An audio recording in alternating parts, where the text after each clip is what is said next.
به آفرین، ساکت نشستین. آفرین برای همه ادب.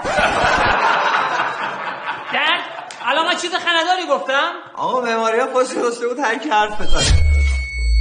هر کی نگه بغبغو بغبغو، شفتالو شفتالو، آلبالو آلبالو. بس آقا بسه. هر کی نگه شفتالو آلبالو آقا خواهش کنم بس. حالا چه پوشی گذاشته بودن؟ پشت زیر زانو گذاشته بود آقا، نگران نباش. بس تانه دیگه آقا، خجالت بکشید. به دستتان توجه کنید. پیشتازان 912 خرید و فروش خط رو. این کی اینجا نوشته؟ بچه های ایکس پیدا کنید.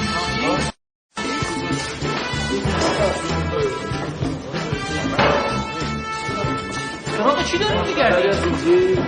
آقا ببخشید داریم دنبال ایکس میگردیم، یه دنبال فلان پیداش میکنیم. ولش کن خودم پیداش کردم، دستتان درد نکنه. باسکارمو کرده؟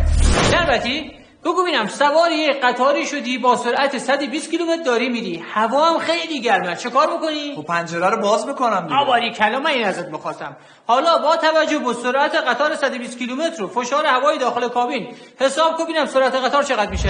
ای بابا عجب غلطی کردم آقا، بلد نیستم. بشین سر جات. گوش تلخ. حامد تبریزی تو جواب بده. سوار یه قطار شدی با سرعت 120 کیلومتر داری میری، هوا هم خیلی گرمه، چیکار میکنی؟ اما قطار حال نمیکنه. حالا فکر کن حال کردی. گرم کنم و در میارم. میگم خیلی گرمه. سعی میکنم رکابیم هم در بیارم. بابا جان میگم خیلی گرمه هوا. شلوارم هم در میارم. ببند دهنت احمق.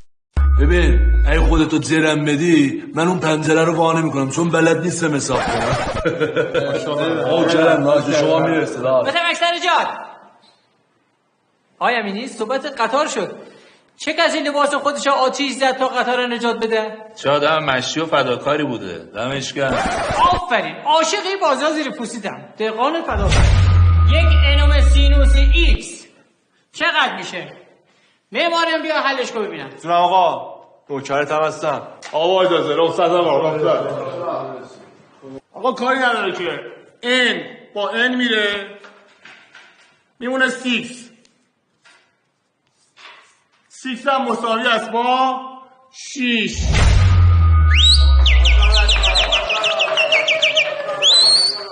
گم شد. شربتی 5 تا خیار داری، 2 تاشو بدی به معماریان. ناموسن داش همین به تو میرسه داداش. داش منی. 2 تاشم بدی به تبریزی. آقا با خیار حال نمیکنه. 2 تا رو بده به یکی داداش. باشه حالا 2 تاشم بدی کوچولو. من خودم خیار دارم.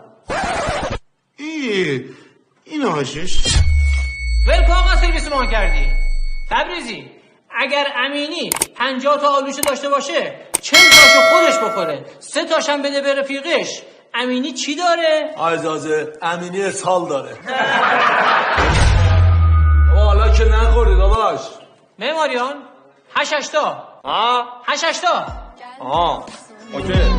Cevap vermiyorsun مهدی تبریزی رادیکال 25 چند میشه؟ بله چند سوال خوبی بود. سوال بعدی لطفاً.